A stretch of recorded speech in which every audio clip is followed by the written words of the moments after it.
Record ১৪ বলে 50, record ৩৫ বলে century Habibur Rahman সোহানের। ১০ ছক্কা ৮ চারে ২৮৫ স্ট্রাইক রেটের অবিশ্বাস্য ব্যাটিং তার। হংকংয়ের বোলারদের নাস্তানাবুদ করে অপরাজিত থেকেই জেতালেন দলকে।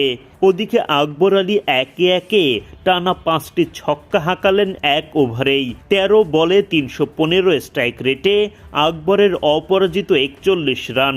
দলও তাতে ১৬৮ রানের লক্ষ্য পার করে জিতল মাত্র ১১ ওভারে। এশিয়া কাপ রাইজিং স্টার্স টুর্নামেন্টে শনিবার বাংলাদেশ মুখোমুখি হয় হংকংয়ের দেয়া ১৬৮ রানের জবাবে ব্যাট করতে নেমে শুরু থেকেই ছক্কাচারের ঝড় বইয়ে দেন হাবিবুর রহমান সোহান। তার সামনে পাত্তাই পাননি কোনো বোলার। জিশান আলমকে সঙ্গে নিয়ে কোনো উইকেট না হারিয়ে দলীয় 50-র পর শতকও পূরণ করেন মারকুটে সোহান। মাত্র ১৪ বলে 50 তুলে নেন সোহান। দলীয় ১১১ রানে গিয়ে প্রথম উইকেট হারায় বাংলাদেশ। ১৪ বলে ৪ বাউন্ডারিতে ২০ রান করে ফিরে যান জিশান আলম। নাম্বার 3-এ নামা জাওয়াদ আবরার বেশিক্ষণ উইকেটে টিকতে পারেননি। ৪ বলে মাত্র ২ রান করেন তিনি।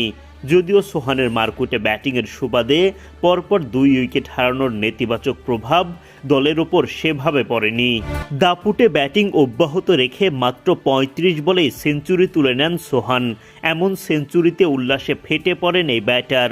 ডাগ আউট থেকে মেলে বাহবা, পার্টনার আকবর আলী বুকে জড়িয়ে নেন। ওদিকে সোহানের সেঞ্চুরির পরপরই খ্যাপাটে ভূমিকা নেন অধিনায়ক আকবর আলী। টানা 5টি ছক্কা হাঁকিয়ে দলের জয় নিশ্চিত করেন তিনি।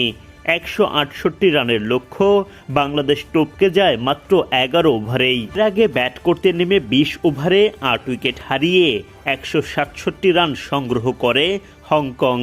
তাদের পক্ষে বাবর হায়াত করেন ৪৯ বলে সর্বোচ্চ ৬৩ রান। ইয়াসিম মুর্তাজা ২২ বল খেলে করেন দ্বিতীয় সর্বোচ্চ ৪০ রান। বাংলাদেশের পক্ষে 2টি করে উইকেট শিকার করেন রিপন মণ্ডল ও মেহরব হাসান। একটা উইকেট পান আব্দুল গাফফার সাকলাইন।